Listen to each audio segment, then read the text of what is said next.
آداب ناظرین، میں ہوں آپ کا میزبان عبدالواجد اور آپ دیکھ رہے ہیں تسنیم ٹی وی۔ چلیے دوستو، رخ کرتے ہیں آج کی تازہ ترین خبروں کی طرف۔ خبر دارالحکومت دلی سے ہے، جہاں گزشتہ کئی روز سے دہلی وقف بورڈ کے ماتحت آنے والے ائمہ اور مؤذنین دریا گنج میں واقع دہلی وقف بورڈ کے دفتر کے باہر احتجاج پر بیٹھ گئے تھے، جس کے بعد بورڈ کے ذمہ داران نے انہیں یقین دلایا تھا کہ جلد ہی ائمہ کو تنخواہ مل جائے گی۔ وقف مساجد کے ائمہ اور مؤذنین کی گزشتہ 11 ماہ کی تنخواہ رکی ہوئی تھی۔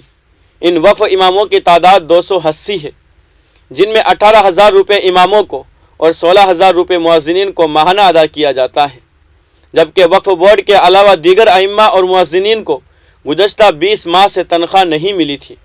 ان کی تعداد 2200 ہے، جن میں اماموں کو 14,000 روپے اور مؤذنین کو 12,000 روپے ماہانہ ادا کیا جاتا ہے۔ اس سب کے لیے دہلی وقف بورڈ کے ذریعے تقریباً 60 کروڑ روپے خرچ کیے گئے ہیں۔ اب رخ کرتے ہیں اگلی خبر کی طرف۔ روس اور یوکرین کے درمیان جنگ کا آج 13واں دن ہے۔ وہیں بھارت کے شہر تمل ناڈو سے تعلق رکھنے والے ایک نوجوان نے روس کے خلاف جنگ کے لیے یوکرین کی فوج میں شمولیت اختیار کر لی ہے۔ سائنکس کی عمر 21 سال ہے اور انہوں نے روس کے خلاف جنگ لڑنے کے لیے یوکرین کی فوج میں شمولیت اختیار کی ہے۔ سائنکس 2018 میں یوکرین گئے تھے۔ انہوں نے خارکیف میں نیشنل ایروسپیس یونیورسٹی میں داخلہ لیا۔ ان کا کورس جولائی 2022 میں مکمل ہونا تھا، لیکن روس کے ساتھ جنگ کے دوران خاندان کے افراد کا سائنکس سے رابطہ منقطع ہو گیا تھا۔ لواحقین نے جب سفارت خانے سے مدد مانگی تو بیٹے سے رابطہ ہو سکا۔ سائنکس نے اپنے والدین کو یوکرین کی فوج میں شامل ہونے کے بارے میں آگاہ کیا ہے۔ اب رخ کرتے ہیں اگلی خبر کی طرف۔ خبر اتر پردیش سے ہے، جہاں سہارنپور کے دیوبند ریلوے اسٹیشن پر کھڑی یوگ ایکسپریس ٹرین میں ایک بدماش نے خاتون کے گلے سے چین چھین کر فرار ہو گیا۔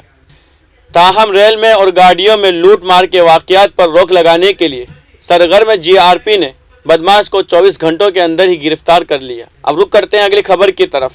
عام آدمی پارٹی اس بار 5 میں سے 4 ریاستوں یعنی پنجاب، UP، گوا اور اتراکھنڈ میں الیکشن لڑ رہی ہے۔ ایگزٹ پول کے نتائج بتاتے ہیں کہ جماعت پنجاب میں حکومت بنائے گی۔ انڈیا ٹوڈے کے ایگزٹ پول کا دعویٰ ہے کہ عام آدمی پارٹی کو 90 میں سے 76 سیٹ ملے گی، جبکہ حکومت بنانے کے لیے صرف 59 سیٹیں درکار ہے۔ اگر تمام ریاستوں کے ایگزٹ پول کے نتائج پر یقین کیا جائے تو ان انتخابات کے بعد عام آدمی پارٹی کو قومی پارٹی کا درجہ مل جائے گا۔ یہ صرف ایک پیکر نہیں ہے۔ اگر ایسا ہوتا ہے تو 2024 کو لوک سبھا انتخابات میں عام آدمی پارٹی BJP کے لیے براہ راست چیلنج بن سکتی ہے۔ وہ سب مل کر متحدہ اپوزیشن میں کلیدی کردار میں آئے گی۔ خاص بات یہ ہے کہ دلی میں پارٹی کی حکومت ہونے کی وجہ سے ان کے لیڈروں کے بیانات اکثر سرخیوں میں رہتے ہیں۔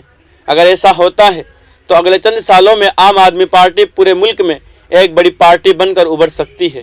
اب رخ کرتے ہیں اگلی خبر کی طرف۔ خبر دارالحکومت دلی سے ہے، جہاں مسلمانوں کی آبادی 40 لاکھ ہونے کے باوجود نوکریوں میں ان کا تناسب 2% سے بھی کم ہے۔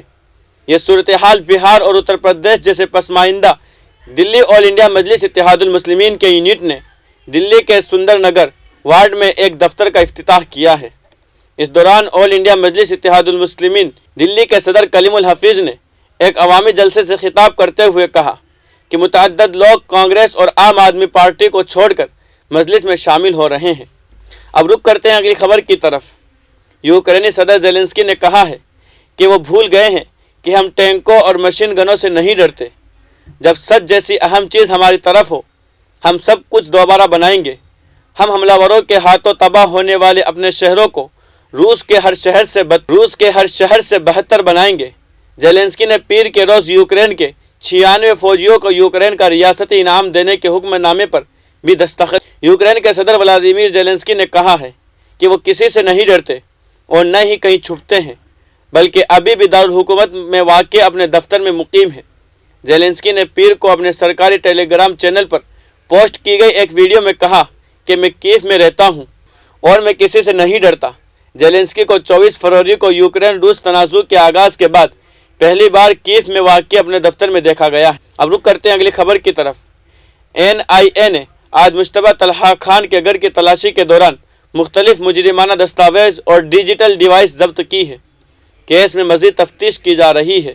نیشنل انویسٹیگیشن ایجنسی نے دولت اسلامیہ خراسان صوبہ سے متعلق ایک کیس کے سلسلے میں پونے کے رہائشی طلحہ خان کے گھر پر چھاپا مارا ہے۔ فی الحال کی خبروں میں اتنا ہی۔ ملک اور غیر ملک کی تمام خبریں جاننے کے لیے دیکھتے رہیے تسنیم ٹی وی، آپ کے میزبان عبدالواجد کے ساتھ۔ اللہ حافظ۔